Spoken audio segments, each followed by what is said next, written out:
Dice la Biblia mirar. Cuando la Biblia dice mirar es que hay que prestar mucha atención, es que hay que considerar, es que hay que tener en cuenta algo, y es mirar. Cuán bueno y cuán delicioso es habitar los hermanos juntos y en armonía. Amén. Amén. Es bueno que los hermanos estemos juntos. Amén. Porque ¿qué ocurre cuando estamos juntos? ¿Qué es lo que hace el Señor? Él envía ¿qué? Bendición y la fe. Amén. Él manda bendición y vida eterna. O sea que el propósito es la vida eterna. La bendición es buena, pero el propósito es mejor. A veces los cristianos estamos nada más que enfocados en la bendición, nos gusta la bendición, perseguimos la bendición y pensamos que solamente está la bendición, pero hay mucho más. La bendición siempre va unida a propósito. Dios le dijo a Abraham, te bendeciré, esa era la bendición, te bendeciré, y el propósito, y será bendición. O sea que bendición y propósito van unidos de la mano, pero a veces nosotros nos quedamos solamente en la bendición. Y debemos de entender esto, de que hay propósito. Israel era una congregación bendecida por Dios. En medio del desierto, Dios libró a Israel con mano poderosa de la esclavitud de Egipto, del faraón, lo libró y lo mantuvo en el desierto y fue un pueblo muy bendecido. No le faltó de nada, dice la Biblia. Dios estuvo con ellos. Ahora, Israel era una congregación, estaban congregados, estaban en el desierto, recibieron muchas bendiciones. Pero la tragedia fue que el pueblo de Israel no entendió el propósito. Por lo tanto, se quedó postrado en el desierto y no llegó al propósito, que era llegar a la tierra prometida. Se quedaron ahí. Y debemos de entender, hermanos, de que Dios no solamente quiere bendecirnos, que lo hace, que ya lo ha hecho, sino también quiere que nosotros como iglesia entendamos que Él es un Dios de propósito y que Él tiene propósitos con cada uno de nosotros. ¿Cuántos dicen amén? Amén. Él tiene propósito, amén. Dice 1 Pedro 2:9 que somos linaje escogido, real sacerdocio, nación santa, pueblo adquirido por Dios. Nosotros que en otro tiempo no éramos pueblo, Dios ha hecho de cada uno de nosotros su pueblo, formamos su pueblo. Y yo digo, hermano, hay bendiciones mayores que estas. Son tremendas bendiciones. Dios nos ha bendecido y nos ha sentado en los lugares celestiales, nos lo ha dado todo. Amén. Pero dice el versículo, para que, y aquí viene el propósito, para que anunciéis las virtudes de aquel que os llamó de las tinieblas a su luz admirable. O sea, que Él nos bendijo, nos ha hecho linaje escogido, real sacerdocio, nación santa, pueblo adquirido por Dios, hay un propósito, para que anunciéis, amén, las virtudes. Los cielos cuentan la gloria de Dios y el firmamento las obras de sus manos. Y la pregunta es, ¿nosotros qué contamos? Porque nosotros tenemos que contar algo. Hemos comenzado cantando, ¡ay! ¡Cuán grandes son los milagros de Dios! ¿Cuántos saben que Dios hoy sigue haciendo milagros? Amén. Que los milagros de Dios son grandes, amén. O ya se ha cortado su brazo y Dios ya no puede hacer milagros. Cada uno de nosotros somos un milagro. Amén. ¿Sí o no? Amén. Hermano, decía el salmista que él daba gracia y decía, bendice alma mía al Señor y bendiga mi ser su santo nombre. No olvide ninguno de sus beneficios. Él sabía todo lo que Dios hizo con él, hermano, y con cada uno de nosotros que ha hecho el Señor. Hace 45 años el Señor pasó por Cartagena y había un joven bien necesitado. Ese era yo, con 15 años que tenía. Pero mi vida era un desastre, llevaba un rumbo cierto. Iba camino al infierno. Formo parte de una generación que ya se perdió prácticamente, casi poca gente vive de aquella época. Fue un fenómeno que se dio en la sociedad. Se le conoció como el mundo kinky, que empezó a mitad de los 70, luego en los 80 vino la heroína y en los 90 la gente que se había quedado esclavizada por la droga empezó a morir. Yo vengo de esa generación.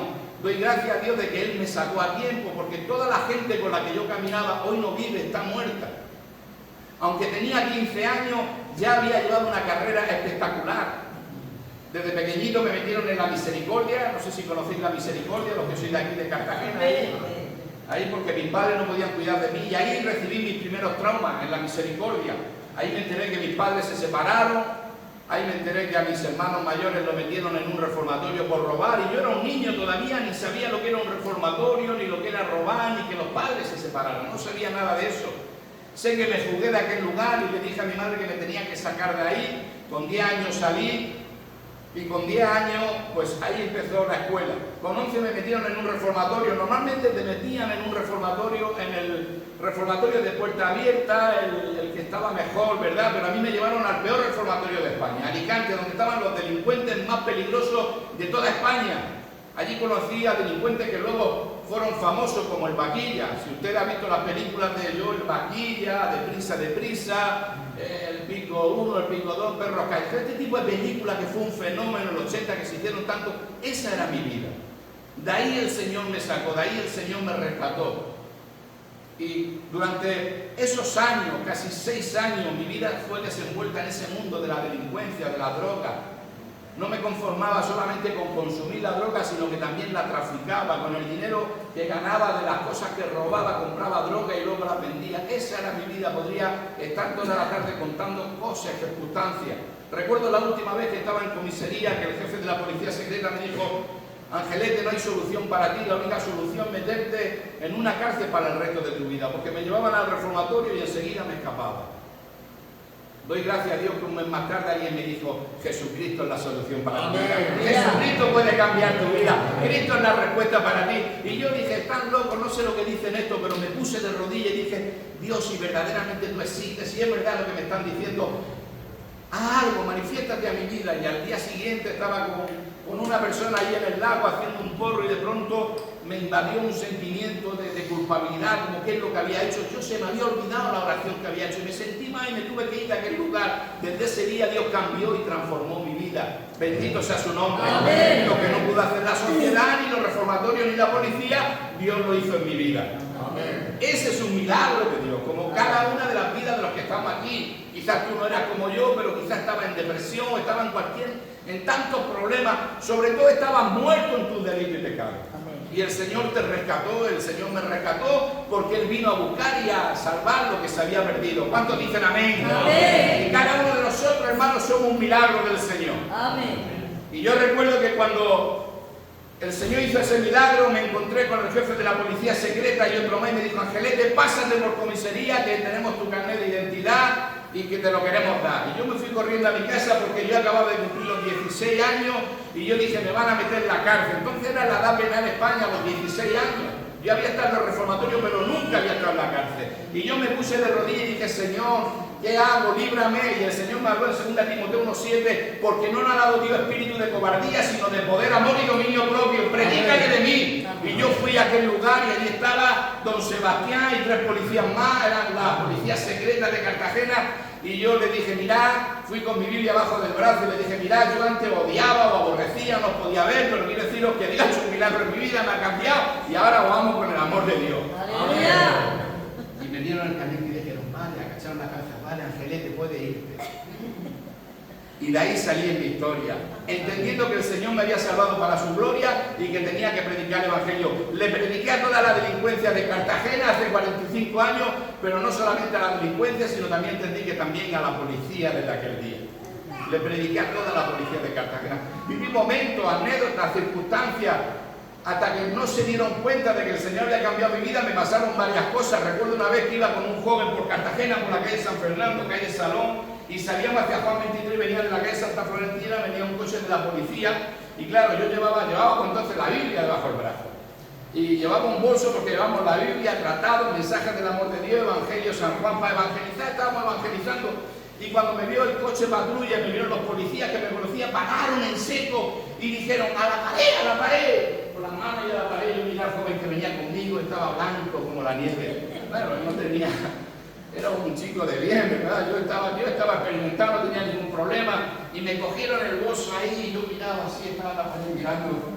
Y ahí, aquí está la mercancía. Y abrieron el bolso. No sé lo que esperaban encontrar, pero sacaron la Biblia, los mensajes del amor de Dios, los evangelios San Juan, y le prediqué a Cristo. Bendito sea el nombre del Señor. Amén, hermano. Y podría contar muchos testimonios como eso. ¿Por qué? Porque el Señor nos salvó para que contemos las maravillas que Dios ha hecho en nuestra vida. Qué bueno, hermano, que el Señor hace milagros. No solamente le prediqué a la policía, luego le prediqué al personal sanitario. Trabajo en un hospital los últimos 30 y tantos años, le prediqué a médicos, a enfermeros.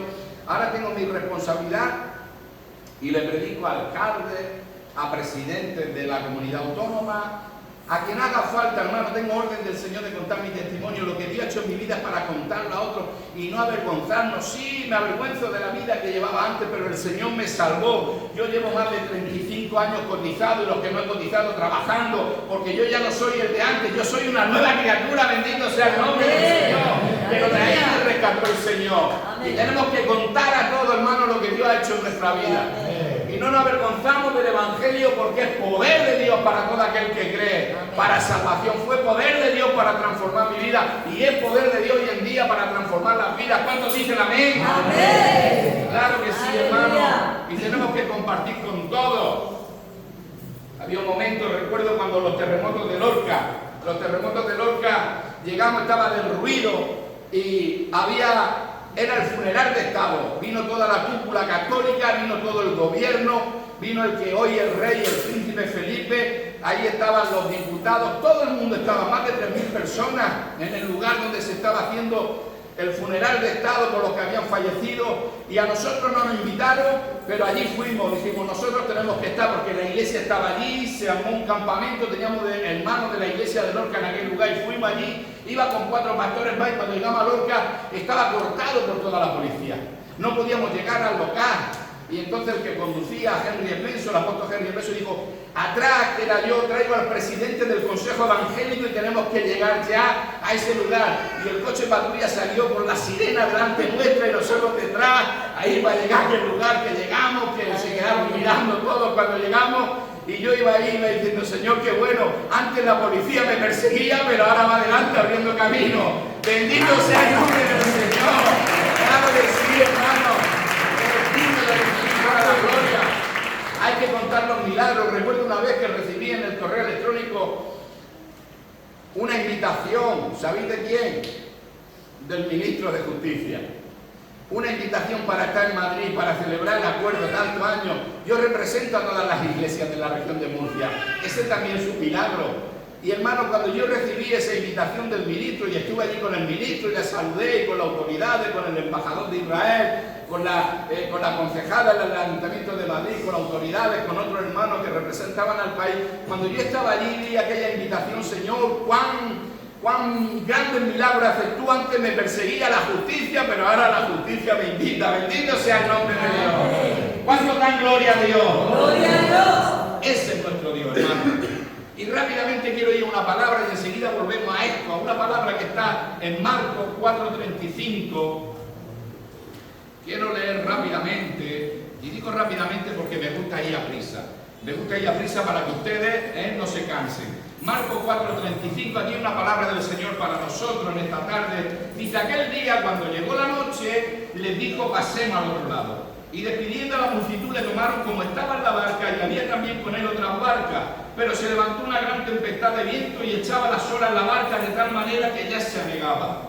Y él estaba en la popa durmiendo sobre un cabezal, y le despertaron y le dijeron: Maestro, ¿no tienes cuidado que perecemos? Y levantándose reprendió al viento y dijo al mar: calla, enmudece. Y cesó el viento y se hizo grande bonanza. Y les dijo: ¿por qué estáis así amedrentados? ¿Cómo no tenéis fe? Entonces temieron con gran temor y se decían el uno al otro: ¿quién es este que aún el viento y el mar le obedece? Este es Jesús de Nazaret, hacedor de milagros, maravillas, que sigue vivo y que sigue entre nosotros. ¿Cuántos dicen amén? Amén. Y hermanos, cuando nosotros vemos la Biblia, los incidentes y los acontecimientos bíblicos no están registrados solamente para contarnos lo que pasó hace 2000 años. Son historias, son parábolas y otros hechos que están escritos para enseñarnos y también nos sirven a nosotros, hermanos, como ejemplo e ilustración que podemos aplicar a nuestra vida diaria, a nuestra vida cotidiana y también a nuestra vida espiritual. Lo normal es, después de un día agotador, atendiendo a las multitudes, como eran todos los días con Jesús, un día agotador, que uno termina cansado, lo normal es que el Señor le dijera: bueno, vamos a descansar y mañana ya descansado emprendemos el viaje y vamos a otro lugar.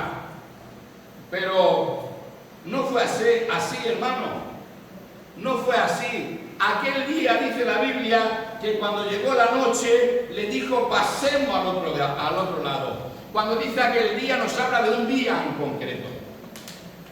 No un día más, había muchos días. Hay días que no pasan nada, pero hay días concretos, hay días kairos, cuando las cosas de Dios pueden ocurrir en cualquier momento. Cuando llegó la noche, en un sentido espiritual, la Biblia cuando habla de noche significa oscuridad, significa tiniebla, significa ignorancia, significa soledad, significa muerte. Este es el significado que tiene la noche. En Génesis 1:5 Dios define las tinieblas como noche. Y en Apocalipsis 21:25 y 22:5 nos dice que en la Nueva Jerusalén, en la ciudad que Dios está preparando para nosotros, ahí no habrá más noche. En el más allá no habrá más noche, pero en el más acá sí hay noche. Allá no habrá noche porque la gloria del Cordero la ilumina. El Cordero es su lumbrera, amén. Allí no habrá más noche. Pero en la noche, hermano, que nosotros sí vivimos hoy en día la noche, en un sentido espiritual, cuando estamos en la noche, todo parece más doloroso. La crisis, la enfermedad, la angustia, los momentos difíciles por los que pasamos muchas veces se agudizan más en la noche. Por eso deseamos que venga el día. Sin embargo, antes que venga el día, tenemos que pasar la noche. Y quizá en esta tarde hay aquí personas, algunos de vosotros, que estáis en la noche de la dificultad, en la noche de la soledad, de la desesperación, de la enfermedad, crisis en la familia, en el matrimonio, en los hijos, la economía quebrada, no sé, pasando esos momentos. Y cuando nos encontramos de esa forma y estamos a oscuras en medio de la noche, nos falta la luz y la revelación de Dios. No vemos con claridad y no podemos entender lo que nos está ocurriendo. Hay momentos que nos encontramos así. ¿Quién no ha pasado, quién no ha vivido esa noche donde sientes que toda tu vida se te viene abajo? He pasado por esos momentos personalmente en este peregrinar de 45 años que llevo en el Señor, en muchas ocasiones, pero quizá este es el día donde la noche está golpeando fuertemente tu vida. Quizá estás viendo que todo lo que amas y por lo que tanto has luchado parece que se te está escapando de las manos. Los momentos más duros y amargos los pasamos cuando viene la noche, cuando estamos a oscuras, cuando no vemos con claridad, cuando no entendemos qué es lo que está pasando en nuestra vida. En Hechos 27:20, un momento donde Pablo, Lucas, hermanos que se dirigían hacia Roma en medio de aquella tormenta, dice que no apareciendo ni sol ni estrella, y azotados por una tempestad no pequeña, dice, habíamos perdido toda esperanza de salvarnos.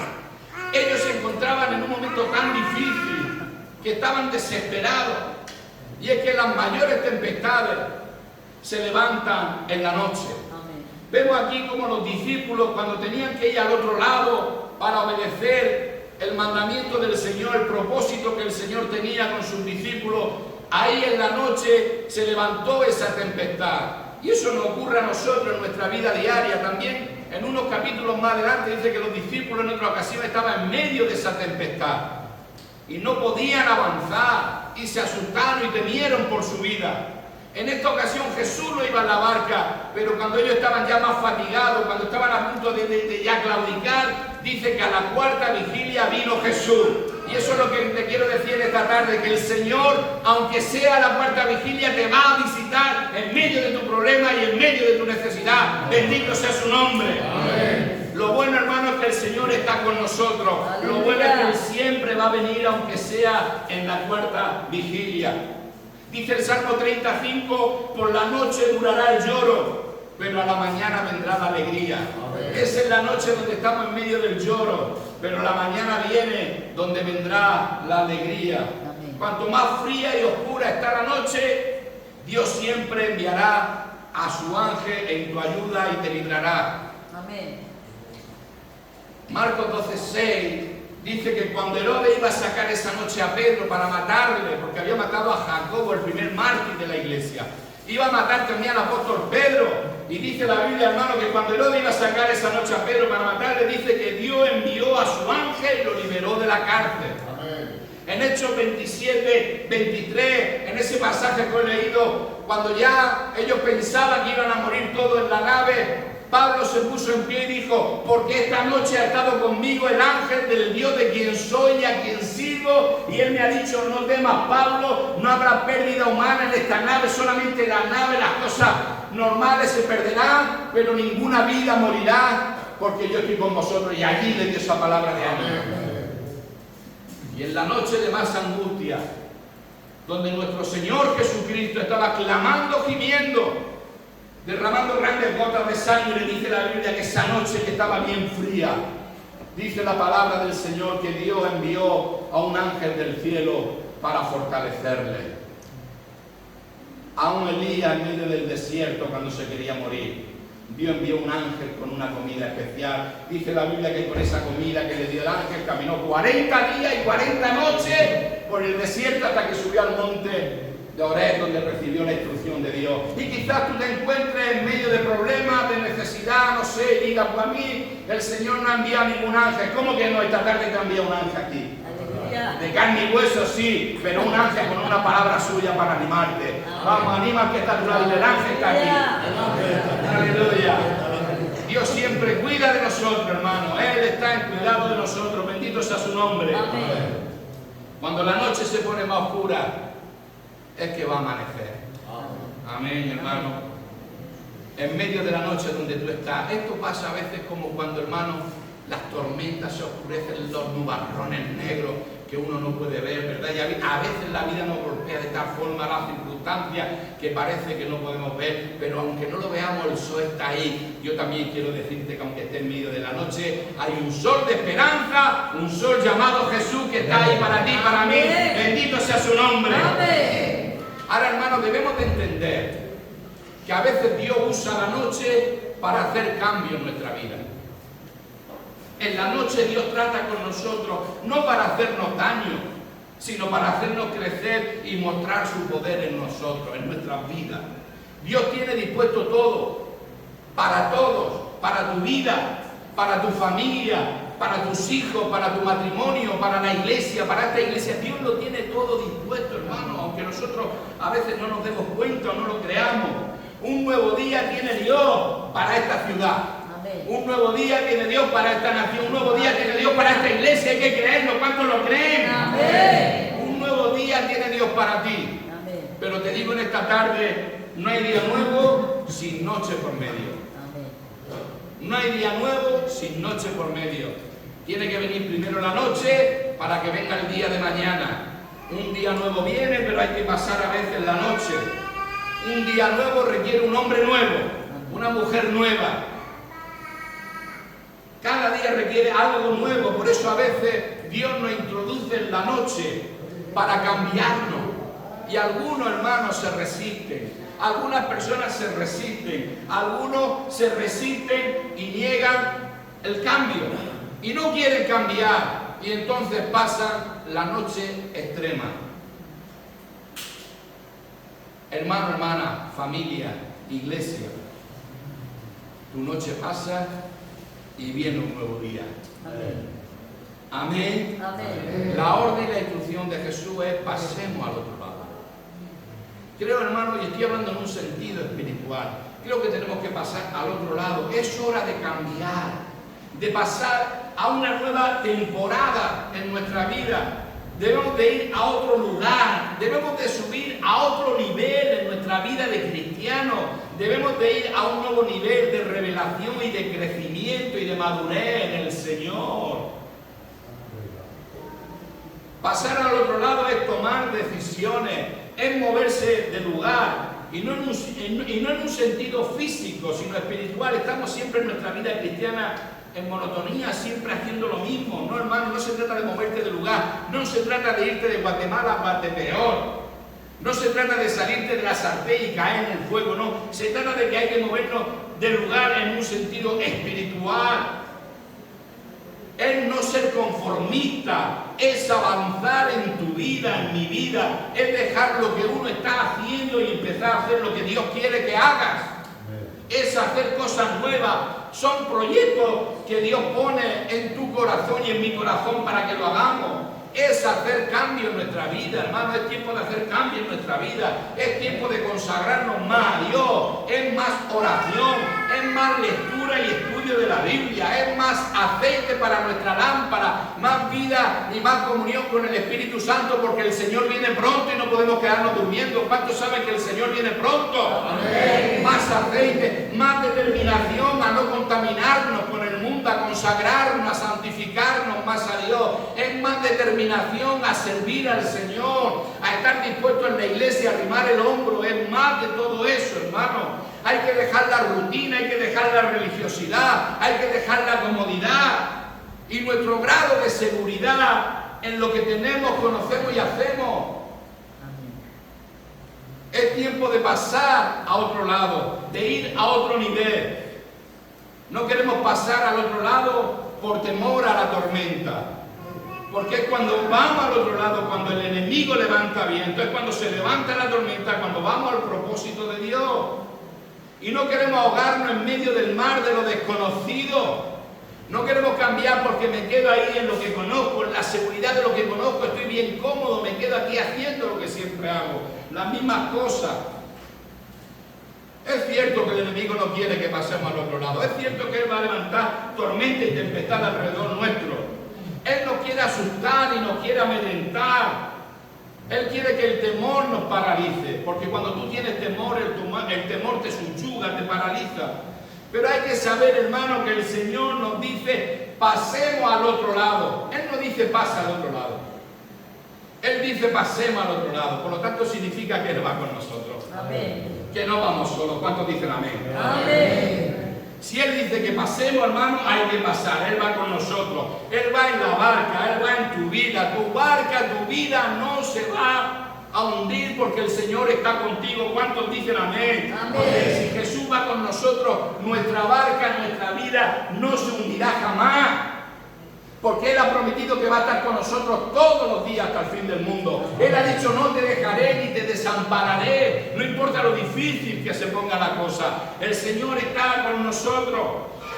Amén. Recuérdalo siempre, que la barca no se hundirá y que la tempestad ni la noche durará siempre. Porque después de la tormenta que viene y después de la noche, aleluya. Pues sí, hermano, debemos de confiar en el Señor. Y ahora, ¿qué es lo que hay en el otro lado? ¿Por qué ese interés del Señor de ir al otro lado? ¿Qué es lo que hay en el otro lugar? ¿Os gustaría saberlo o lo dejamos así? Estamos bien bendecidos, ¿verdad? ¿O seguimos? Un poquito más. Vamos a ver lo que hay en el otro lado y seguimos leyendo ya a partir del capítulo 5. Dice, vinieron al otro lado del mar, a la región de los Gadarenos. Y cuando salió el de la barca, enseguida vino a su encuentro de los sepulcros un hombre con un espíritu inmundo, que tenía su morada en los sepulcros y nadie podía atarle ni aún con cadena, porque muchas veces había sido atado con grillos y cadenas, mas las cadenas habían sido hechas pedazos por él y desmenuzados los grillos y nadie le podía dominar. Y siempre, de día y de noche, andaba dando voces en los montes y en los sepulcros e hiriéndose con piedra. Cuando vio pues a Jesús de lejos, corrió y se arrodilló ante él, y clamando a gran voz dijo, ¿qué tienes conmigo, Jesús, Hijo del Dios Altísimo? Te conjuro por Dios que no me atormente, porque le decía, sal de este hombre, espíritu inmundo. Y le preguntó, ¿cómo te llamas?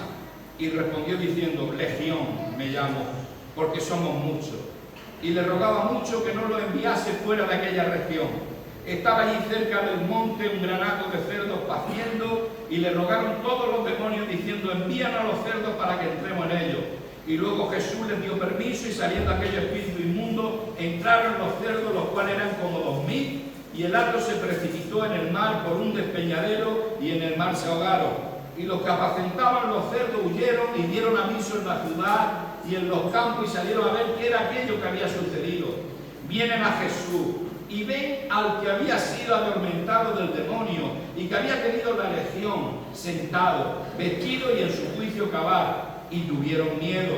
Y le contaron los que lo habían visto cómo le había acontecido al que había tenido el demonio y lo de los cerdos.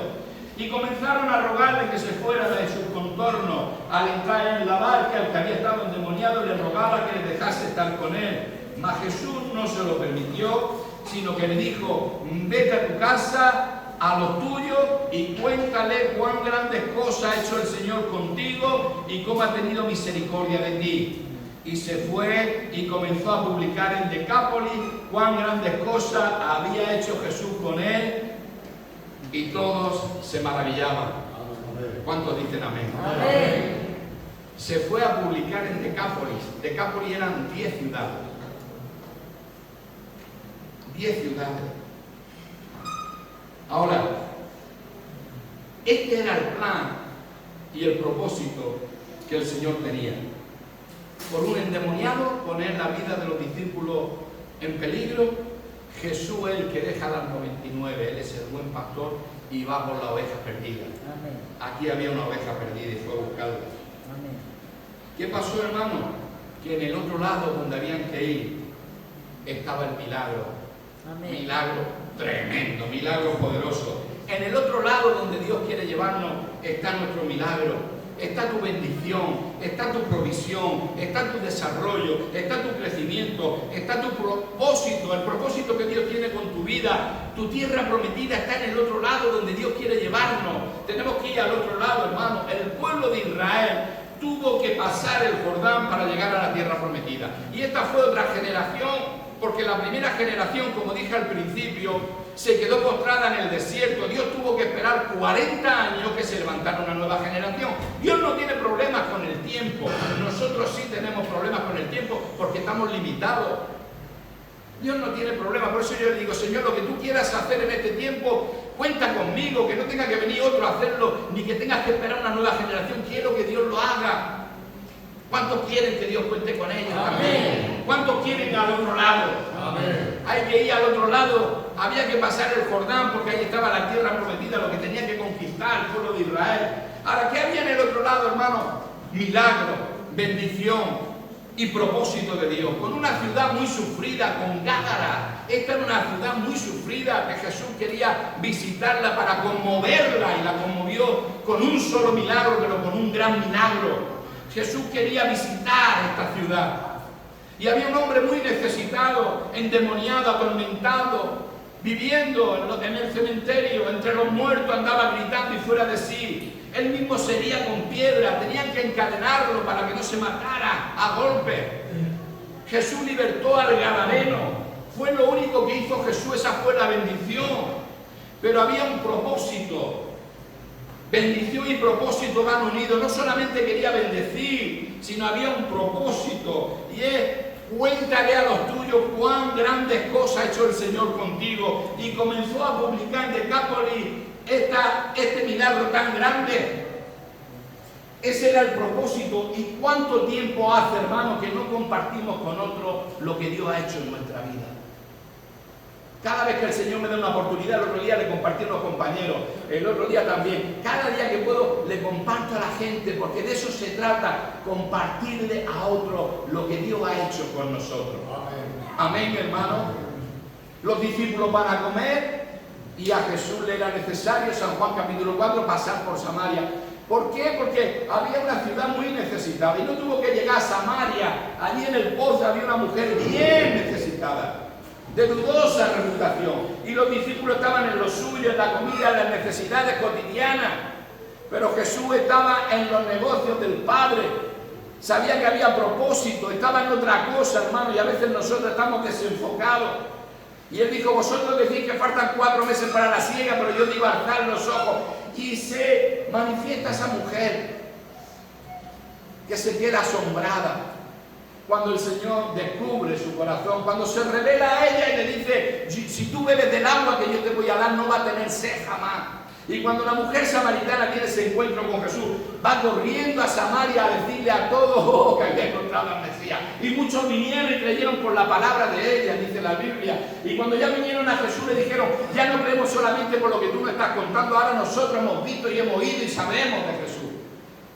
Ese es el propósito, hermano. En Juan capítulo 9 hay un ciego de nacimiento y lo trae, y los discípulos le dicen: pero ¿quién pecó esto? Sus padres. Porque cuando alguien nacía ciego o con alguna deformidad, se creía y se entendía que era por pecado, y Jesús dice: no es que pecara este ni sus padres, es para que la gloria de Dios, los milagros de Dios se manifiesten. Y el Señor lo sana. Y allí todos quieren saber, los judíos, los religiosos, qué es lo que ha pasado. Y este hombre empezó a contar y empezaron a decirle, porque como no creían los judíos, pero tú eres de ellos, tú no eres de ellos, pero tú cómo que te has sanado, pero si este hombre es pecador. Y él dice, yo lo sé, yo solamente sé que antes era ciego y ahora veo. Amén. Se trata de contar lo que Dios ha hecho en nuestra vida, hermano. A veces nos ocurren cosas en nuestra vida, en el matrimonio, con los hijos, problemas, dificultades, circunstancias, y decimos, Señor, ¿por qué?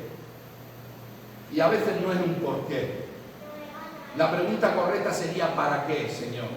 ¿Por qué tengo esta crisis en el matrimonio? ¿Por qué se me rompe el matrimonio? ¿Por qué mis hijos están fuera de aquí? ¿Por qué esto? ¿Por qué la economía? Y muchas veces, hermano, es un para qué. Es para que las obras de Dios se manifiesten en nuestra vida. Es para que el Señor haga un milagro en nuestro matrimonio, en nuestra economía, en nuestra casa, y tengamos algo que contarle a alguien. Que podamos hablar de Él, porque grande es Dios, grandes son sus milagros y sus maravillas. Dios sigue haciendo milagros, hermano, y necesitamos que Dios haga milagros. Dios sigue haciendo milagros y quiere hacer milagros. Hace falta un pueblo que le crea, que se levante, que pase al otro lado. Marta y María mandan a llamar a Jesús, porque su hermano Lázaro estaba enfermo. Y le llega el mensaje y Jesús se retarda. Y cuando ya llega tarde, la hermana le dice, Señor, si hubiera estado aquí Lázaro, nuestro hermano no habría muerto. Y es que Jesús quería hacer un milagro todavía mayor, pero ellas no lo sabían. Ellas no lo sabían, pero Jesús quería hacer un milagro mayor. Lo primero que Jesús quería mostrarle a las hermanas, mira, Marta y María tenían un nivel de revelación. Igual que nosotros como creyentes, no hemos llegado al todo, hay mucho más en Dios. ¿Cuántos saben que en Dios hay mucho más? Amén. Que hay mucho más por alcanzar, que hay que ir mucho más allá. María sabía que Jesús podía sanar a su hermano. Ella lo sabía. Señor, si hubiera estado aquí, mi hermano no habría muerto. Lo que no sabía Marta y María es que Jesús tenía poder para resucitar a Lázaro. Y hizo ese milagro después de 4 días, resucitó a Lázaro. Y hermano, fue un milagro impresionante. Dice la Biblia que muchos de los judíos, mucha de aquella gente creyó en él por el milagro de Lázaro. Y se convirtió en la atracción turística. Todo el mundo quería venir a Betania, pero no para la feria, para ver la noria, para ver no sé qué. No, querían ver al que había estado muerto. Querían ver a Lázaro. Bendito sea el nombre del Señor. Amén. Y eso es lo que necesitamos, un milagro. Aleluya. Hoy en día, que Dios haga milagro. Amén. Creer en un Dios de milagro. En Hechos 18, ya termino, hermano, en Hechos 18 estaba Pablo entregado por entero a la predicación del Evangelio y se resistía, como hoy la gente no cree, no quiere recibirnos, se resistía. Y Pablo llega un momento que se desanima y dice, me voy de este lugar. Allí estaba en Corinto día y noche durante 1 año y medio trabajando con sus manos, predicando el Evangelio, y la gente se le resistía. Y el Señor tuvo que hablarle en visión de noche y decirle, Pablo, no temas, sigue hablando, no calles, porque yo tengo mucho pueblo en esta ciudad. Y hay un momento, hermanos, un día, un momento concreto, donde dice la Biblia que Arquipo, el principal de la sinagoga, juntamente con toda su casa, se convierte. Y dice la Biblia, y con él muchos de los corintios. La iglesia de Corinto llegó a ser la iglesia más grande de toda Asia. Hubo ahí un avivamiento porque el poder de Dios se manifestó. Eso es lo que pasó también en Cartagena hace muchos años. El Señor visitó esta ciudad.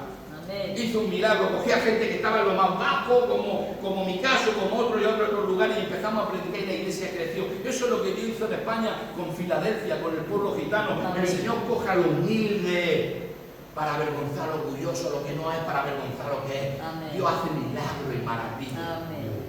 Dios quiere hacer milagros en nuestra vida.